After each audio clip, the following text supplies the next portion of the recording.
ஏன்னா அஜித்துக்குமே அவருடைய படங்கள் அவருக்கு ஹெல்ப்பே பண்ணாது. ஆனா எப்புட்றா அஜித்துக்கு இவ்வளோ பெரிய ஓப்பனிங் இருக்கு அப்படின்னு பார்த்தா, அந்த அஜித்ன்ற மனுஷனுக்கு இருக்கிற ஓப்பனிங் தான். அதே தான் சிம்புக்கும். அப்படிப்பட்ட ஒரு சிம்புவுக்கு இப்போ கொஞ்ச நாளா கடைசி ஒரு 3, 4 படங்களாக படம் அவருக்கு ஹெல்ப் பண்ணுது மாநாட்டிலேருந்து. படத்தை பார்த்தாலே சூப்பரா இருக்கு. நீங்க படத்தை பார்த்தா சூப்பர். பாட்டு நல்லா இருக்கு. பாட்டுக்கு அவரு ஒரு நடந்து போனாருன்னா, அவரு ஒரு வாக் பண்ணாருன்னா, ஒரு மெஜஸ்டிக்கா இருக்கு. சூப்பரா இருக்கு பார்க்கறதுக்கு. ஆஹா! இந்த மனுஷன் ஏற்கனவே நல்லவன். படமும் இந்த ஆளுக்கு ஒர்க் அவுட் ஆகுது. ஒர்க் அவுட் ஆச்சுன்னா போயிருவான் அவர் ரேஞ்சுக்கு. அப்படிங்கும்போது 49 படம் அறிவிப்பு வருது.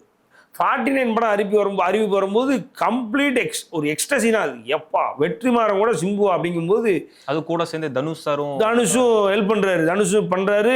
உள்ள வரப்போறாருன்றதெல்லாம் தெரியல. அதெல்லாம் நம்ம ரொம்ப பெரிய எக்ஸ்பெக்டேஷன் வச்சிருக்கோம். பட் ஆனால் அவருடைய கதைக்களத்தில் அவர் ஒரு சின்ன ஒரு பாட்டை பிச்சு கொடுத்துருக்காரு. ரெண்டாவது பார்த்தீங்க அப்படின்னா கம்ப்ளீட் வடசென்னை பேஸ்டு ஸ்டோரி. வடசென்னையோட ஸ்பின் ஆஃப்னு சொல்கிறாங்க. ஏதோ ஒன்று வடசென்னை ஸ்டோரியில் தனுஷ் எந்த அளவுக்கு ஒர்க் அவுட் ஆகிறாரோ அதை விட நல்லா ஒர்க் அவுட் ஆகுது நான்லாம் நினைக்கிறேன். சிம்புவுக்கு அதை விட நல்லா ஒர்க் அவுட் ஆகும் நான் நினைக்கிறேன். அப்படிங்கும்போது வெற்றிமாறன் கதை எழுது எப்படின்னு தெரியும். நம்ம அது இல்லாமல் அவருடைய பாடல்கள் எப்படி பாடல்கள் வாங்குவார்னு நமக்கு தெரியும். Dialogues, screen presence, screen play, intro, climax, interval execution எல்லாமே நல்லா இருக்க போகுன்றது நமக்கும் தெரியும். உலகத்துக்கே தெரிஞ்சு அப்படி ஒரு காம்போ வரும்போது இது ஒரு சின்ன தடங்கல்.